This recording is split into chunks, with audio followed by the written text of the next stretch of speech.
Kuna watu wako kwenye ndoa.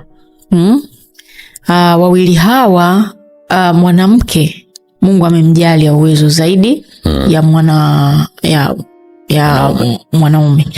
Kwa unakuta mwanamke yuko front, ni breadwinner huyo, analeta msosi nini, yani vitu vingi ana handle.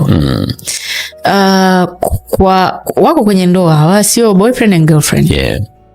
Kwa swali linakuja, hiyo inaweza ikaleta athari ya kuachwa baadaye.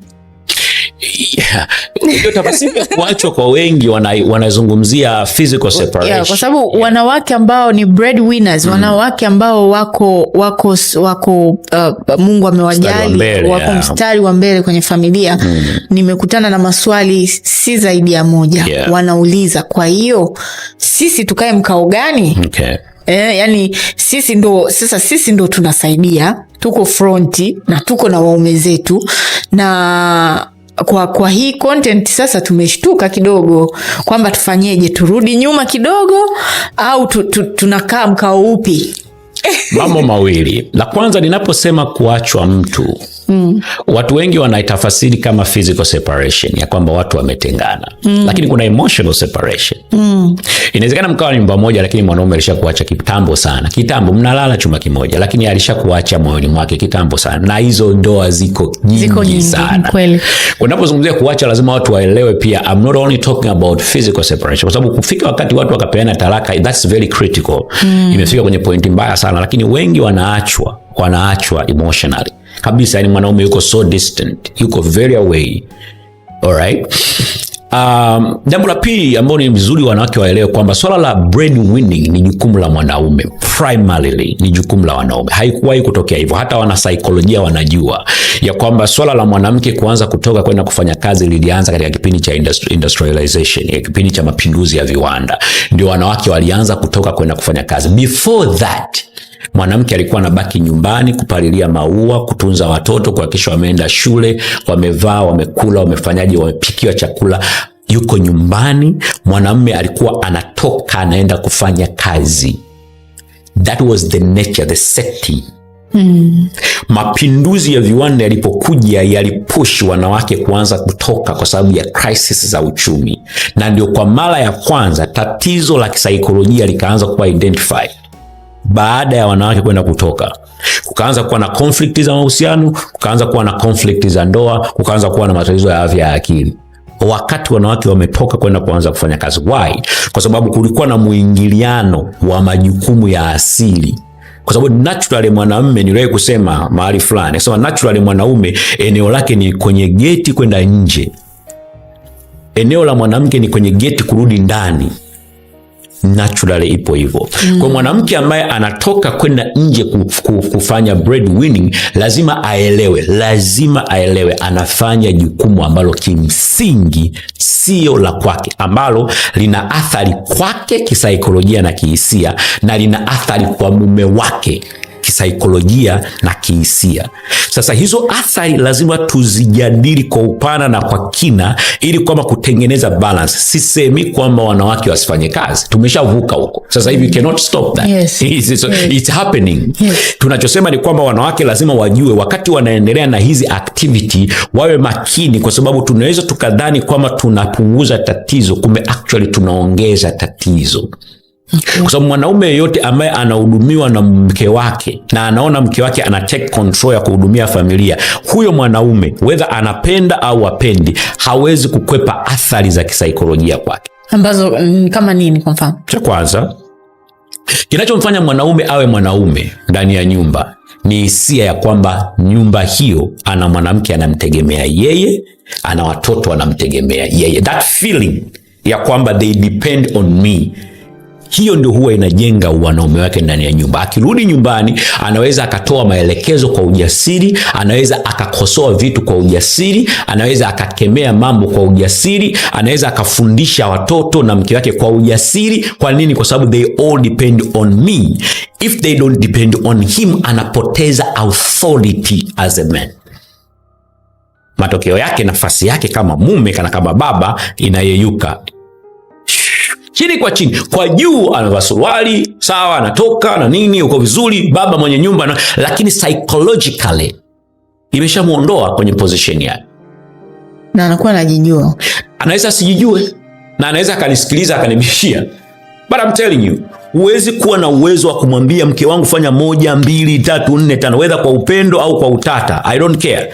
Kama yeye take over majukumu ambayo wewe ulipaswa kuyafanya. Sasa swali la msingi ambao wanauliza hawa wanawake, wao wafanye nini? Turudi kwenye hilo swali. Wafanye nini? La msingi lazima ujue majukumu yote yanayohusiana na nyumbani kwako wewe mwanamke, primarily yalitakiwa yawe ya mwanaume. Kulisha, kuvisha, hela ya gesi. Kuvisha nani sasa? Wote, watoto na mke wake. Mwanaume anapoenda kutoa mahali, anaoa mke, anaelewa anachokifanya. Unless kama alilazimishwa, na sheria ya ndoa inasema wazi hatakiwi kufanyaje? Kulazimishwa. Twende kwenye sheria ya ndoa inasemaje? Kwa sababu tunaweza wakasema ni deo. Turudi kwenye sheria ya ndoa. Inasema nini kwa habari ya ndoa? Ni mwanaume ndiye anapaswa kumhudumia mke kwa kila kitu. Everything. Hiyo ni sheria ya mwaka 77 ya ndoa ya Tanzania, Jamhuri ya Muungano wa Tanzania. Mwanamke ni marufuku kumhudumia mwanaume unless mwanaume huyo awe incapacitated, awe hawezi kabisa kufanya kazi. Sasa mwanaume ana miguu, ana mikono, ana macho, ana masikio, wewe mwanamke unamhudumia huyo mwanaume kwa sababu yoyote ile, wala nzuri au mbaya. Unaenda kinyume cha sheria ya ndoa, unaenda kinyume cha neno la Mungu, unaenda kinyume na nature yako. Mambo yote matatu. Alafu unaniambia utakuwa salama? Hutakuwa salama wewe, hatakuwa salama mumeo, hatakuwa salama mtoto wako. Turudi pale pale. Wanawake wafanye nini? Rudi nyumba kwanza. Hizo hela mnazozitafuta, tutafutie akaunti moja nzuri, zikusanye, ziweke.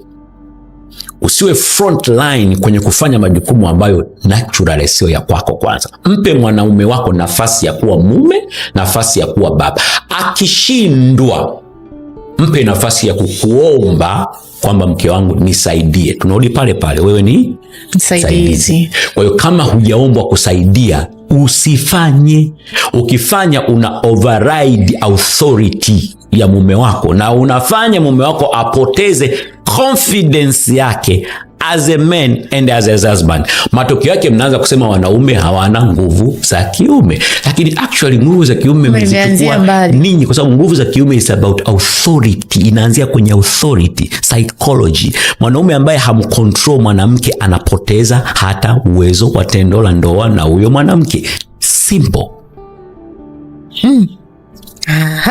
Kwa hiyo kwa kusema hivyo, Pastor Deo, unamaanisha kwamba mwanamke yuko sahihi akisema kwamba hela yake ni yake, ya mume ni ya kwetu?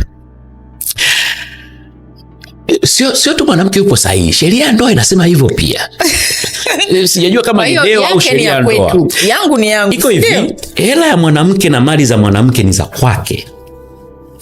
Ya kwangu mimi. Na wanaume wanisikilize vizuri, mkioa mjue mnaingia kwenye matatizo ya namna gani. Unajua wakati mwingine watu wanaingia kwenye matatizo wasiojua. Kitu chochote kilichoandikwa jina la mwanamke, mali, pesa, kisheria ni cha kwake. Kisheria. Oh, really? Na sio kisheria ya Tanzania, hata kibibilia ni cha kwake. Kilichoandikwa kwa jina langu mimi ni cha kwetu. Okay. Kwa kama una mpango wa kushare vitu vyako na mwanamke, usioe. It's very clear, usioe. Don't marry. It's dangerous. Kwa sababu mimi chochote ninachokivuna leo hapa Irene ni cha kwangu na cha mke wangu, na ana mamlaka nacho 100%. Ila cha kwake siwezi kukigusa. Nijaribu tu, alafu ndo najua kwamba polisi wanafanya kazi au hawafanyi. Until then. Sasa inawezekana kukawa na some social negotiation. Ile makubaliano ya kijamii ya kwamba chako changu, changu chetu, unajua vitu vyote tunavileta pamoja na nini. Sina tatizo na hilo, kwa sababu kila familia inaweza ikawa na utaratibu wake. Lakini lazima tuelewe kwamba huo ni utaratibu wa mazungumzo ya maneno, lakini kiuhalisia it was never supposed to be so. Lakini cha kustaajabisha sana ambacho ninataka wanawake wanielewe ili kwamba nao wawe makini. Ninapotoa mahari Irene, nikaoa mke, nimemchukua huyo mwanamke nimeweka chini ya mamlaka yangu. It means kila alichonacho pia ni cha kwako. Kila alichonacho pia ni cha kwako. Kwa sababu yuko chini ya mamlaka yangu. Kwa hiyo matokeo yake ni kwamba mimi nina mamlaka pia ya kutoa maelekezo mke wangu afanye nini na hela alionayo. Sio yeye aamue anafanya nini na hela alionayo. Do I make myself clear? Okay, yeah. Kwa maana nyingine ni kwamba mke wangu hana uhuru wa kuamua kwenda kulipia watoto wangu ada pasipo consent yangu, kwa sababu tu yeye ameona mimi ni irresponsible father.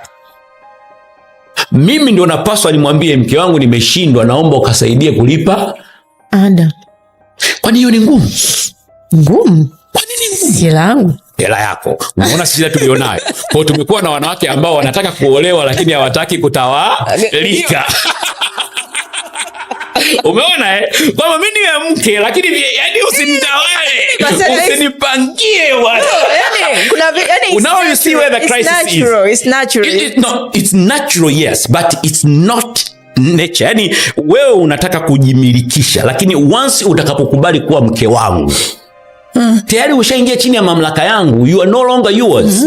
Sasa hapo umeanza ku make sense. Nimeanza kuelewa. Kwa hiyo ni kama kitu kigumu hivi. Kigumu sana. Ni chepesi. Kwamba mwanamke anapokuwa chini ya mamlaka yangu, mimi ndio natakiwa kutoa instruction ya nini afanye. Akifanya yeye kwa kujiongeza, akifanya yeye kwa kujiongeza, anaingilia authority yangu mimi kama mwanaume. Na matokeo yake athari zitakuja kwake, kwangu na kwa watoto. Kwa ninachokisema hapa sio wanawake wasifanye. Ninasema wanawake wajifunze kutengeneza utamaduni wa kusaidia, sio kujiamlia. Nikupe mfano mwepesi, Irene. Kwa kuna tofauti kati ya kujiamlia na kusaidia. Clear line, nipo hivi. Mimi na watoto wangu, mke wangu ana hela zake, ameamua kuwapeleka watoto wangu shopping bila kuniuliza mimi, bila kusikia maelekezo kutoka kwangu. Hapo hajasaidia. Hapo amefanya yeye kama yeye. Na hilo ni kosa kweli. Na hilo ni kosa. Lakini kama mimi nitamwambia ile pesa yako darling, nenda wapeleke watoto shopping, hapo amesaidia. Kwa nini? Kwa sababu swala la shopping limetokea kwangu mimi kama mamlaka ndani ya nyumba. Lakini no, Pastor Deo, hapo mimi nataka ni kuchallenge kidogo. Tunapoingia kwenye ndoa, actually nitakuwa nauliza na swali jingine ambalo nilikuwa nimeliandaa hapa.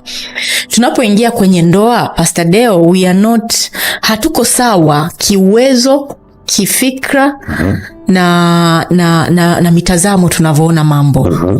Kwa hiyo swali langu linakuja, kwa mfano umekuwa ukitufundisha sana kuwa engaged au kutafuta wanaume wenye maono. Wanaume wenye maono, wanaume wanaoona mbali, wanaume wanaojielewa, na hao ndo wanafaa kusaidika. Lakini huyu mwanamke sina, yeye ni binadamu aliyekamilika. Sure. Si ndio? Amebarikiwa uwezo wa kufikiria, amebarikiwa uwezo wa kutafuta pesa, amebarikiwa uwezo, yani amebarikiwa, naye ni mtu, yani complete human being. Sure. Kwa hiyo huyu mwanamke na ndoto zake na vision zake zinaingilia wapi? Very good question. Na hayo mambo kwenye family gathering sasa. Nisema mimi ni founder wa family gathering. Yes. Hayo mambo sasa mtu akija kwenye family gathering ndo atajifunza. Hayo mambo hayo, kwa sababu hayo mambo yamekaa kiroho zaidi, yamekaa kineno zaidi, hayajakaa kisaikolojia zaidi. Ni kweli ya kwamba mwanamke anatakiwa kuwa na maono, na naomba nitofautiane na watu wengi sana. Wanasemaga mwanamke hatakiwi kuwa na vision. Mwanamke akiwa na vision na mwanaume akiwa na vision itakuwa ni division, kwa sababu zitakuwa vision mbili. No, it's not true. Biblia kwenye Methali 28:11 inasema pasipo maono watu huacha kujizuia. Watu, hakusema pasipo maono wanaume huacha kujizuia, alisema watu. Na ukisema watu unamaanisha mwanamke na mwanaume. mwanaume. So kimsingi wote, mwanamke anatakiwa kuwa na ndoto, mwanaume anatakiwa kuwa na ndoto, mwanamume anatakiwa kuwa na vision na mwanamke anatakiwa na vision. Wewe una vision, mumeo anakiwa na vision, mimi nina vision na mke wangu ana vision. And trust me, mimi na mwanamke ambaye ana vision kubwa sana and nampushi sana kuiishi. Most of the time wananiambia tu, mbona hata umposti mke wako? Wanaambia sikiliza. Tunataka tumjue. Huwa namwambia hivi, niliwahi kumwambia mke wangu some few years ago, nikamwambia kwamba achana kwanza na vision yangu, pambania ya kwako. Ikishakuwa ya kwako imeiva, tutajoin his vision, tutafanya kitu kikubwa zaidi. She's very busy, anajenga vision yake ya kwake, na namsupport kwa nguvu kubwa sana, na I want to see her afanye vitu vikubwa sana duniani. Na of course sihitaji kumposti, atajiposti kwenye akaunti zake na watu watamjua yeye. Kama hahitaji kumjua mtu kama mke wa Deo. No, jina lake linajulikana, so jiposti mwenyewe watu waone kazi zako. You don't have to be on my back. Sasa concept ya mwanamke kutokuwa na vision ilianzishwa baada ya wanaume kuonekana hawana vision. Kwa hiyo namna nzuri ya kushut down ili kwamba wanawake wasiwazidi ni kuendelea kupropagate agenda ya kwamba marufuku mwanamke kuwa na vision. Kwa nini? Kwa sababu wanaume walipoteana mahali fulani. Mwanaume yoyote mwenye vision kubwa hawezi kuwa threatened, hawezi kutishwa na vision ya mwanamke. Namba moja. Ukiona mwanaume anatishwa na vision ya mwanaume, it's a sign kwamba yeye hana vision.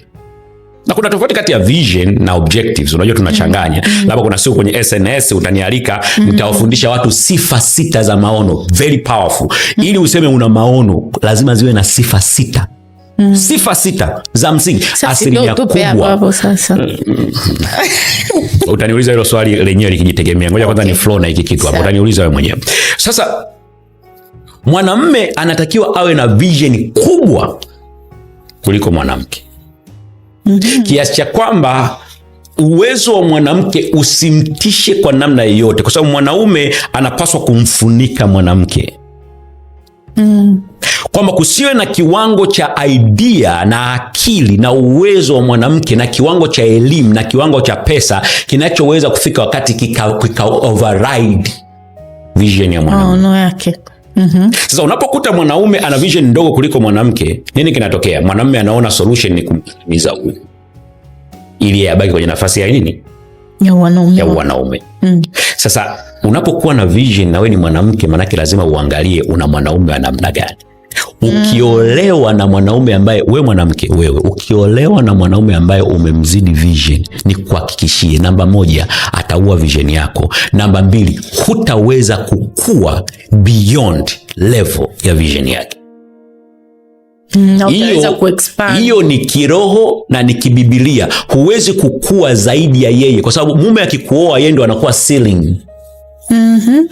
Biblia inasema do not outsmart your master. Huwezi kuwa na akili zaidi ya mtu ambaye ni mfalme kwako. Kwa hiyo hata Mungu atakushangaa, unaenda wapi wakati mume wako yule pale chini? Shut up. Hapo. Sasa tumekuwa na wanawake ambao wana vision kubwa. Angalia mwanaume anadate naye, hajisomi. Alafu unashinda, where are you guys going? Hiyo ndoa itavunjika. Yaani I'm not a prophet, mimi sio nabii, lakini I can see you na kusema hii ndoa itavunjika. Itaenda kuvunjika. Kwani kwa sababu wewe mwanamke kadri unazidi kutamani kwenda juu, huyu mwanaume wako ataanza kupambana na wewe, na hapambani na wewe. Hapambani na wewe kwa sababu anakuchukia. Anapambana na wewe kwa sababu vision yako inaanza kuwa threat kwenye wanaume wake. Unavuka ceiling, unavuka dari ya level yako uliyojiwekea, ya standard uliyojiwekea. Kwa mimi na encourage. Kwa tunachagua wanaume kuendana na standard. Na siku hizi simekuwa empowered. Si mna madude makubwa.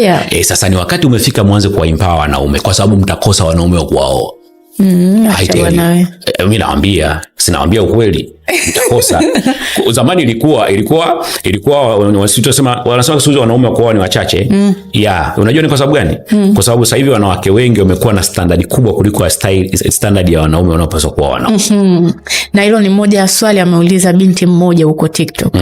Anasema mtaani wanaume wengi wanakimbia wanawake wenye uwezo.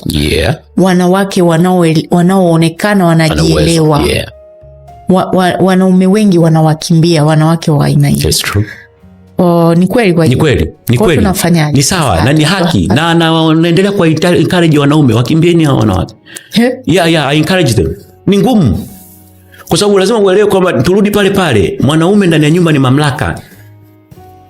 Sasa kama status yako ya kielimu, ya kihela, ya kiuchumi inatishia mamlaka yake, huo ni udidimizaji. Sio udidimizaji. Yes.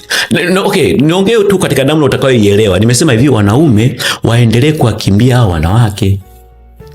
Nimewaambia wanaume wawakimbie ili wasiwadidimize. Kwa sababu akikuoa lazima atakudidimiza. Trust me. Atakudidimiza. Kwa nini? Kwa sababu naturally mwanaume hajawa designed kukaa na mwanamke aliyemzidi uwezo. Unanizidi akili, unanizidi hekima, unanizidi hela, unanizidi cheo, unanizidi connection, una namba za simu mpaka za marafiki wakuu wa mikoa, unanizidi vikoba unavyo vya kutosha, unanizidi hadi madeni, unanizidi mpaka dhambi. Unamzidi mtu kila kitu. Unakutana na mwanamke anajua aina zote za magari, anajua timu zote za England, za Hispania, anajua mechi za Simba na yani a woman knows everything. And that's your wife. Wanawake unajua waliumbwa kuwa wasaidizi. Lakini ninafikiri tatizo kubwa ni kwamba wanawake huwa hawajui uko na mwanaume wa namna gani na unapaswa kumsaidia nini wakati huo ambapo umekutana naye. Jukumu kubwa sana la mwanamke sio kumsaidia mwanaume kupata unafuu wa changamoto anazozipitia. Na jukumu kubwa la mwanamke sio kujaribu kutatua au kujibu maswali ambayo mwanaume anajiuliza. Jukumu kubwa la mwanamke ni kuhakikisha kwamba mwanaume ameshajipata kwenye line yake ya dreams na vision. Wewe unapaswa usupport vision. Msaada wa wanawake unapaswa kwenye kusupport, kusaidia vision. Sio kumsaidia mwanaume ambaye amepoteana, hajui afanyaje. Tafasiri inawezekana ikawa ni moja, lakini mwitikio wake unakuwa tofauti. Kwa mfano, mimi tayari ninaelewa channel ya maisha yangu na wapi ninakwenda. Nikikaa na mke wangu, anaweza akaona, naweza nikamuelezea ya kwamba maisha yangu nayapeleka kule. Kwa hiyo mke wangu kunisaidia mimi hata financially yuko salama zaidi. Kwa nini? Kwa sababu mimi tayari nina full control ya maisha yangu. Lakini unapokutana na mwanamke ambaye financially hajui nini cha kufanya, kwa habari ya maisha yake kwenye career hajui nini cha kufanya, yani yuko ndo anataka mtu amnyanyue kutoka kwenye shimo ili kwamba angalau apate kuona dunia inaendaje. Huyo mwanaume akipata line ya vision yake na dreams zake na uelekeo wake, wewe utakosa thamani kwake. Kwa sababu sasa ameshajipata na anataka kuwa na ile full control ya maisha yake, na wewe sio aina ya mtu ambaye anaweza kukucontrol. Kwa nini? Kwa sababu wewe ulikutana naye akiwa kwenye uchafu. Unamjua ujinga wake, unajua madhaifu yake, na unaweza ukampiga naye wakati wowote. Alafu wanawake ni wazuri sana wa kutumia silaha za siri ambazo anazifahamu kuhusu mtu. Kwa hiyo mwanaume anapoteza ile hali ya kuwa na ujasiri wa kuwa na wewe na kujiona mwanaume, kwa sababu kuna siri ambazo kimsingi zilipaswa ziwe za kwake peke yake. Kwa ukikutana na mwanaume ambaye bado anajitafuta, hajaelewa direction ya maisha yake, usitoe pesa yako. Usimtoe mtaji, usimpangishie nyumba, kwa sababu kwa kufanya hivyo unamfanya maisha yake yanakuwa marahisi, wakati zile changamoto ungemwacha kwenye ile shida, ndio akili yake ingefanya kazi mara 10 zaidi ili ajipambanue na feel kwamba nao mimi ni mwanaume na nilicho nacho ni cha kwangu, sikupewa na mke wangu. Kwa lazima uelewe una mwanaume wa namna gani na unamsaidia kwenye eneo gani. Kuna wakati toa mikono yako, mwache apambane na maumivu yake. Nilisema wakati fulani, marufuku kumuonea mwanaume huruma. Kimuonea huruma unamharibu. Na hapa sio mwanaume tu, hata mtoto wa kiume. Ukimlea mtoto wa kiume kwa kumuonea huruma, umedestroy maisha yake. You are not supposed to feel sympathy. Hutakiwi kumuonea huruma. Push him to the limit. Mwache apambane na hofu zake, apambane na changamoto zake, apambane na maumivu yake. Let him be, ili kwamba ule ushindi anaoupata aseme yes, I made it, I'm a man. Sasa hiyo wanawake siku hizi, kwa sababu mmekuwa na uwezo mkubwa, mnatusaidia kwa huruma zenu. Matokeo yake tukipata strength na stability, nasema wai, huwezi kuwa mke wangu wewe. Unajua mambo yangu mengi sana. Kwa kumbe inategemea na aina ya mwanaume. Exactly. Basi tumesaidiaga Vimeo basi. Now you are talking. Mnasaidia Vimeo. Na ni kwa nini mnasaidia Vimeo? Kwa sababu wanawake wengi siku hizi wana mashaka ya kuwa na wanaume ambao wako strong. Na hilo ndio tatizo lingine tulilonalo. Kadiri wanawake wanapozidi kuwa na stamina ya kiuchumi na kifikra, wanaanza kuogopa kutawalika. Kwa hiyo wanakimbilia kwa wanaume wenye uwezo mdogo na wadhaifu, wakiamini watawaempower wale wanaume na kuwafaa kuwa wanaume wa maisha yao. Matokeo yake wanashindwa kuelewa kwa nini mwanaume akiwa empowered anakugeuka. Ni kwa sababu naturally mwanaume hakupewa kuwa empowered na mwanamke. Mwanaume alitakiwa kujiempower mwenyewe, au awe empowered na Mungu au na wazazi wake, sio wewe. Si mimi. Yani ni biblically wrong. Si unayo, hata Biblia inasema kichwa cha mwanaume ni Kristo, kichwa cha mwanaume ni mwanamke. Kichwa cha mwanamke ni mwanaume, right? Yes. Kwa hiyo ni bora umwache mwanaume apambane na Mungu wake. Wewe matatizo yake mwachie, usiyasolve yale matatizo. Kuna neno hapo umesema wanawake wanaogopa kutawalika. Yeah. Kutawalika maana yake nini? Labda ukidadavulia, maana yake hata mimi mwenyewe sielewi kama natawalika au inakuwa na imekuwa ni neno gumu kidogo kwa wanawake wengi wanaposikia neno kutawalika. Kwa sababu kwa wanawake wengi wanaposikia neno kutawalika, picha inayokuja ni kunyanyasika. Picha inayokuja ni kuumizwa, picha inayokuja ni kusalitiwa, picha inayokuja ni kuzuiwa kufanya kazi, picha inayokuja ni kunyang'anya pesa zake, picha inayokuja kwa wanawake wengi. Kwa sababu ya haya matukio mengi ya kuumizwa na kunyanyasa, tafasiri ya kutawaliwa kwa wengi inakuwa imebeba sura mbaya. Lakini in fact, ni kuhakikishia, wanawake wote kwa asili waliumbwa kupenda kutawaliwa. Lakini tawaliwa. Lakini utawala huo lazima awe na mwanaume anayempenda. Kwa sababu mwanaume anayekupenda Irene hawezi kukunyanyasa, hawezi kukuumiza, atakuhudumia, atakulisha, atakuvisha, lakini utakuwa chini ya utawala wake. Sasa kuna shida gani? Anakupenda, anakuhudumia, anakuvisha, una furaha, una amani, una kila kitu. Unapata shida kwa chini ya huo utawala. By the way, kwenye hii dunia hakuna mtu ambaye hana utawala juu yake. Everybody ana utawala juu yake. Kwa Tanzania wote wapo kwenye utawala wa serikali, si ndio? Na wanadamu wote wapo juu ya utawala, chini ya utawala wa Mungu. Kila mmoja somehow ana utawala unaomtawala. Sasa kimsingi huo utawala unaokutawala unakuhakikishia vipi usalama wako? Hapo ndio mgogoro ulipo. Sasa kwa sababu wanawake wengi hawajisikii salama kwenye mikono ya wanaume kwa sababu ya tabia za wanaume. Wanawake wengi siku hizi hawataki na wanaogopa kutawaliwa. Lakini kuhakikishia kitu kimoja Irene, hakuna ndoa inayoitwa ndoa bila mwanamke kuwa tayari kutawalika. Hapo ndo balaa lipo. Tumekuwa na wanawake ambao wanataka kuolewa lakini kutawaliwa hawataki na wanaogopa na wanataka ndoa. It's a confusion.